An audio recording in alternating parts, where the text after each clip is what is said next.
Thank you. Thank you all for coming. It's always interesting having the work in the exhibition after a long time of being isolated in the studio making it and being in conversation with the work just myself, and bringing it into this realm sort of invites everyone else to, interact with it and bring their own experience and connections to it and sort of release it into a bigger conversation, which I'm really grateful to Foster White for their support. And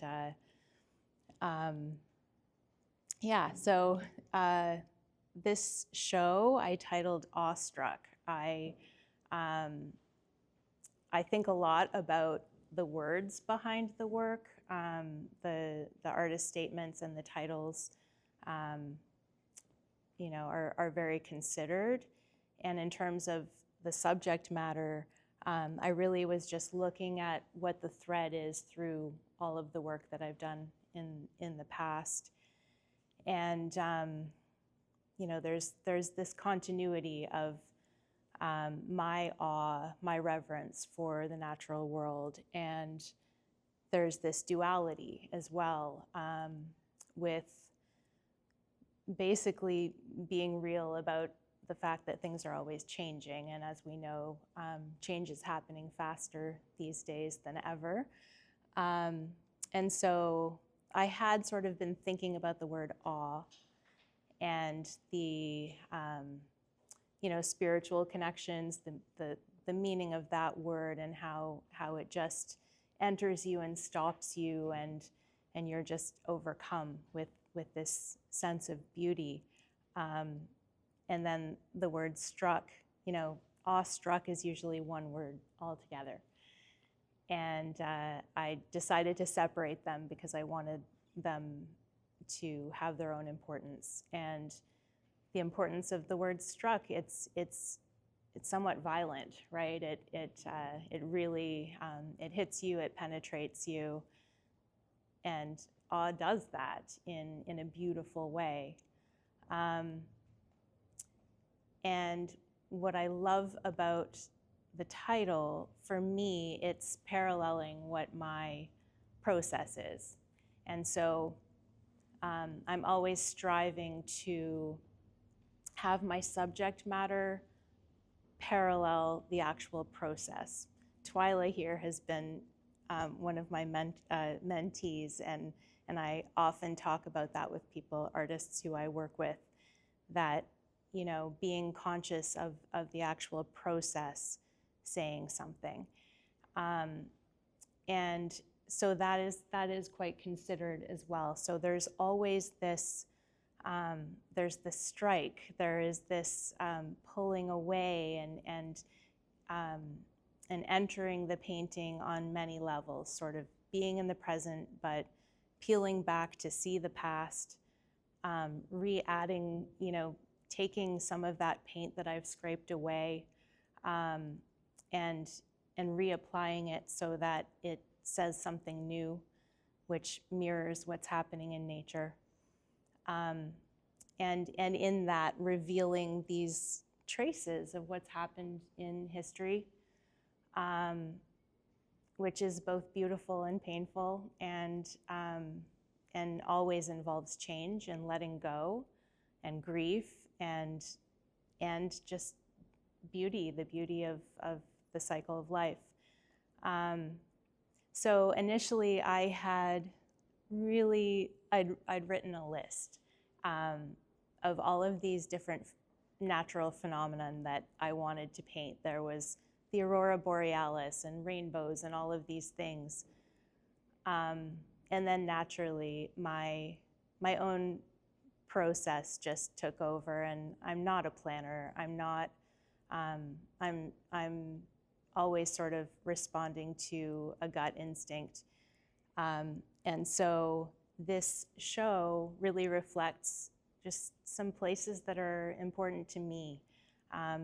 Some of them are not grand. Some of them are very just everyday places to me, where I have experienced this awe of what I'm seeing and what I'm feeling. So this show, it's various places, and this piece is actually of Florida, which, I mean, if you would ask me a list of important places to me, this wouldn't be it, but this was a moment that was really important in terms of what I was experiencing was just standing here and looking out on these palm trees, which to a Canadian are just amazing, right? It couldn't be more different than what I have at home. But there was this sort of orb of light coming through, and it didn't make sense. I didn't see, there was no like sun behind those trees that was making that happen. There's this mystery there that, I like to think that it could have been just like one little raindrop on a leaf somewhere, and the light was just bouncing off of it, and I was in the right place at the right time to experience this. But what also really struck me about this moment, and sort of brought awe to me in terms of my own experience of nature, was that I had to check with myself, am I looking through a screen right now? Because it looked like a lens flare. And I'm like, no, this is actually me. There's nothing between me and this view. And so this painting also has some technical interest to me, which I'm sure some of the practices that I pulled into the process of making this work will come into future work as well. I have a cold dipping, cold plunging practice where I actually swim in Lake Ontario almost every sunrise of the year. And in that practice, I inherently track home sand, and there's a lot of sand in my life in my home, and I'm always chasing it. And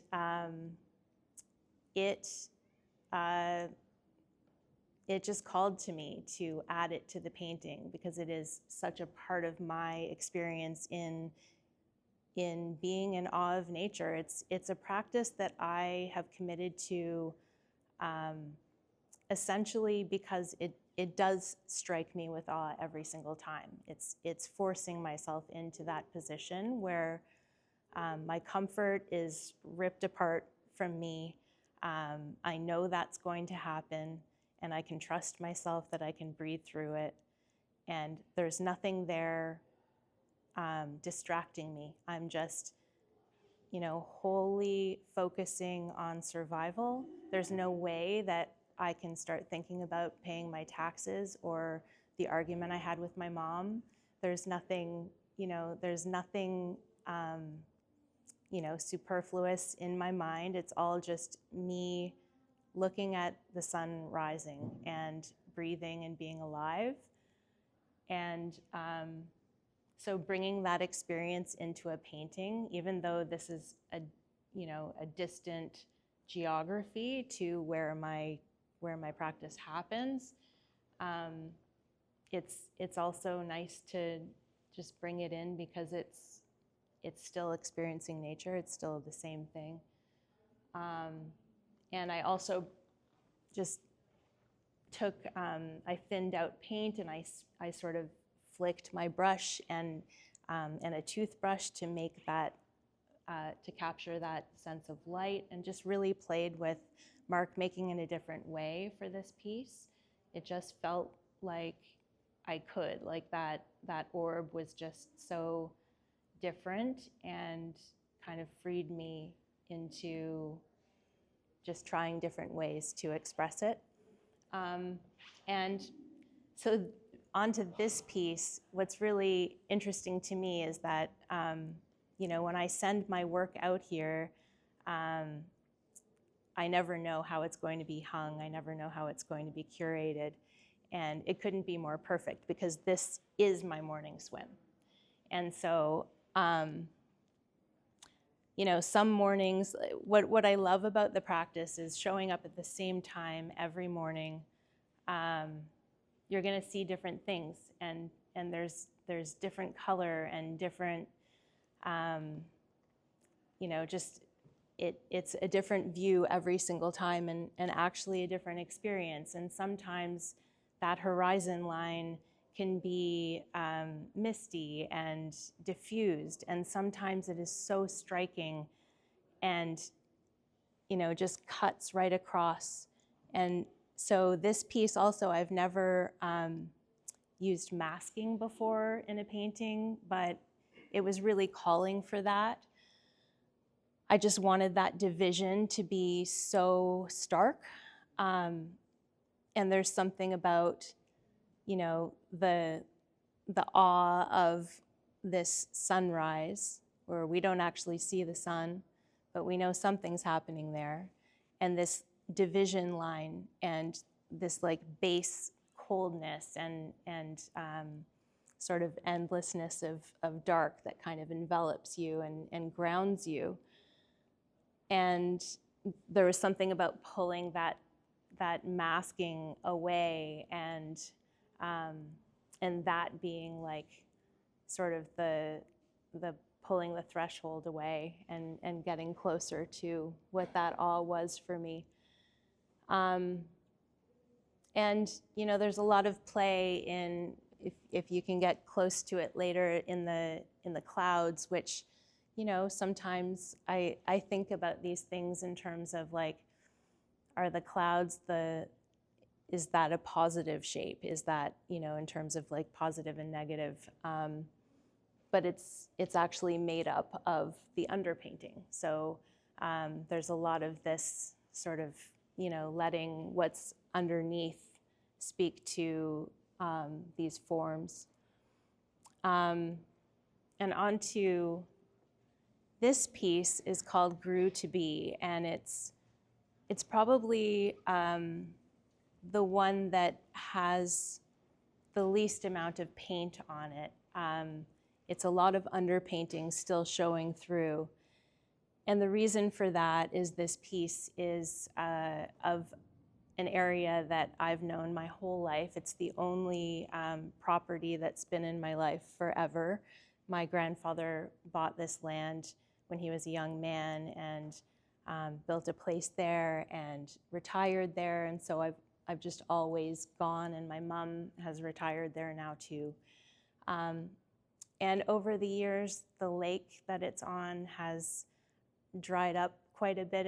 It's changed a lot, and I've changed a lot. I've grown up there, you know, and I've been through a lot of things, reflecting on life changes there, and it felt right to allow for that underpainting to really show through, because it's the bones, right?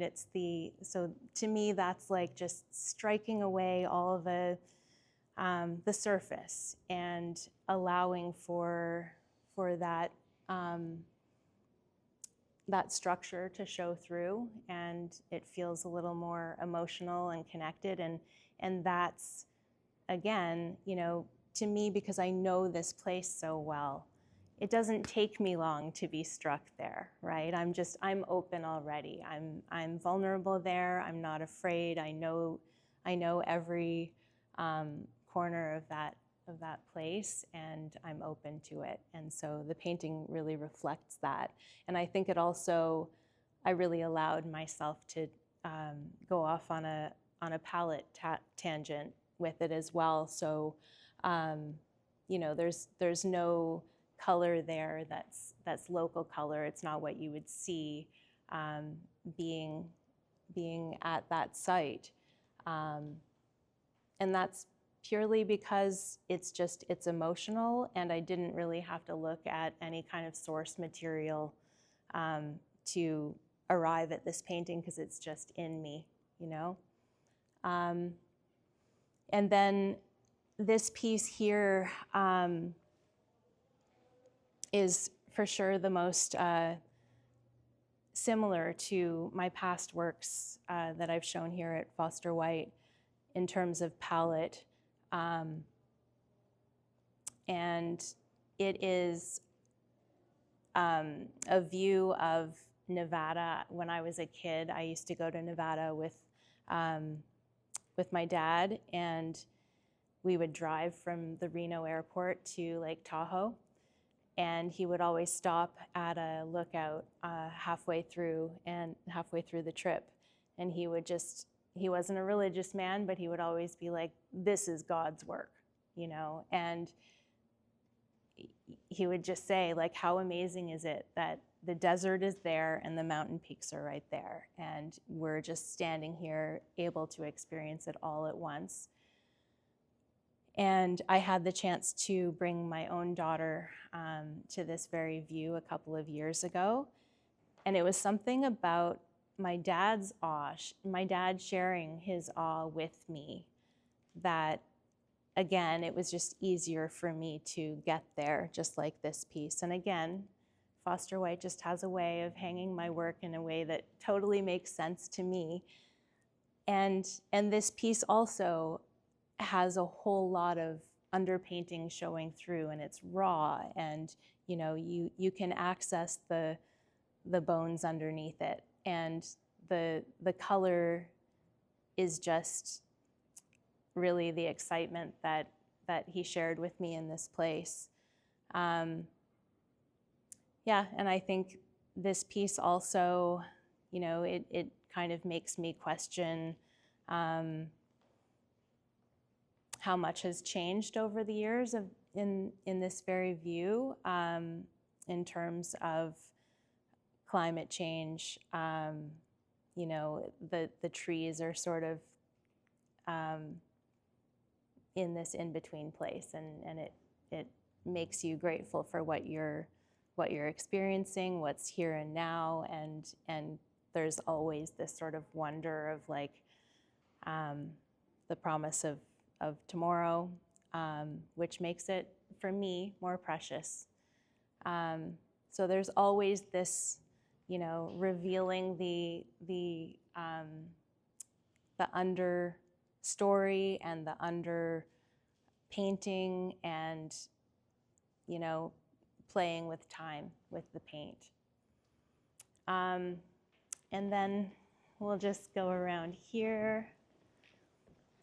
I honestly wasn't that aware that these paintings in the studio, I wasn't feeling like these were all one specific series, but it's really nice to see them together, and I feel like this really does speak to something in terms of my awe of experiencing my time in the field. I'll start off with this piece, which it's a place in Newfoundland, which is just, Newfoundland is known as the Rock, and you can't get far without thinking about the erosion and just like the changing nature of these rocks, and the rugged greenery just clinging to these rocks. And it's a really beautiful place, and it's one of these places where your mind goes to like, am I in some prehistory moment, or is this the future? Am I on the moon? Like, it's planetary, it's all these things. And so both near and far is in terms of time, it's in terms of, you know, my own history, it's in terms of the, like, really this play of the color just kind of seeping into the sky. And yeah, it's a special place. And I think, you know, this painting and the cold plunging painting, I feel like both of them, it would have been an easy choice to go with a horizontal landscape shape with my substrate. And both of them, it was very important for me to have it be my physical experience. So it's me being a human and looking at it as my mirror in a way. Yeah, and it, you know, as with all of them, but maybe even particularly, this whole foreground is underpainting, and there's some that's pulled away, and we're standing in a place of unknown, where I think, again, it would have been an easy choice to have more paint in the foreground where I want to ground us, but you know, it's not necessarily where my focus is. This painting came about from, it's a different sort of story. I was riding my bike in my neighborhood in Toronto, and just kind of got slowed down behind a car for a second, and I heard a conversation on the sidewalk, two people talking, and one just touched the other's arm and said, she remembered blue. Like this was the big news. And I rode off, and I thought about it for a long, long time. What was blue in that conversation? Was it a person's name? Was it a pet's name? Was this person, you know, had they lost their sight? Had they lost their memory? I don't know. And I found myself thinking about if I had lost color, or if I lost blue, you know, my knowledge of what blue is. And it went from there. I just thought, I have to paint this. And it's about this inner feeling of color.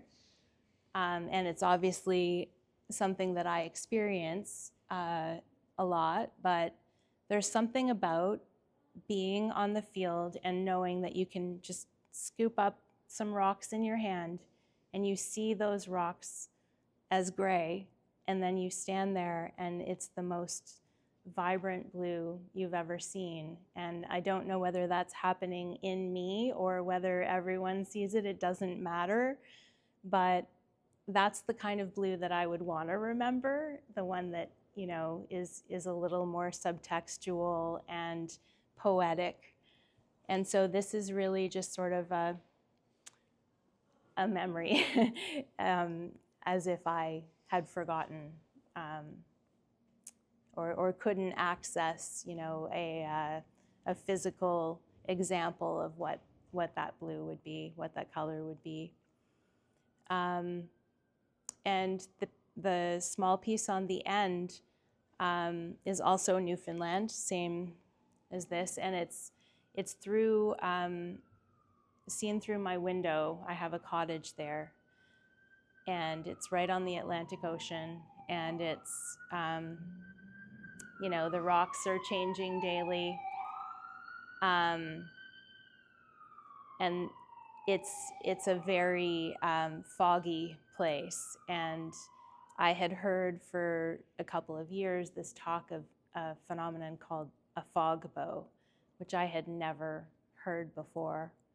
And I finally saw one out my window, and it's this, you can look for the arc of the rainbow, you're not gonna find it. It's just hanging there. It doesn't make sense. It just doesn't make sense. And it's not in a, you know, you can't see any kind of curve in it. Anyway, that's a fog bow. It's just this light hanging there in the sky. And it's really, you know, the branches on the right are, it's not a magnificent plant. This isn't a magnificent view, but magnificent things happen in ordinary places. And this painting is all about the light and just being amazed by that and how we can experience this beauty wherever we go. And you know, I've been thinking, obviously, in working through this this show a lot about how when I was in art school, beauty was a bad word. It was something that we were told not to explore. It was all about, you know, social issues, challenging people, you know, and the more I think about it today, I feel like beauty is challenging. It's challenging. It's challenging to put our distractions away and let it in. It's challenging to sit with it when we know that things are changing quickly. And yeah, I think that it is a more challenging subject. All of my previous focuses on climate change and, you know, just environmental concerns are still in all of these paintings. But I'm really like always drawn to these experiences for the beauty and reverence in it. And so that's what this body of work is about.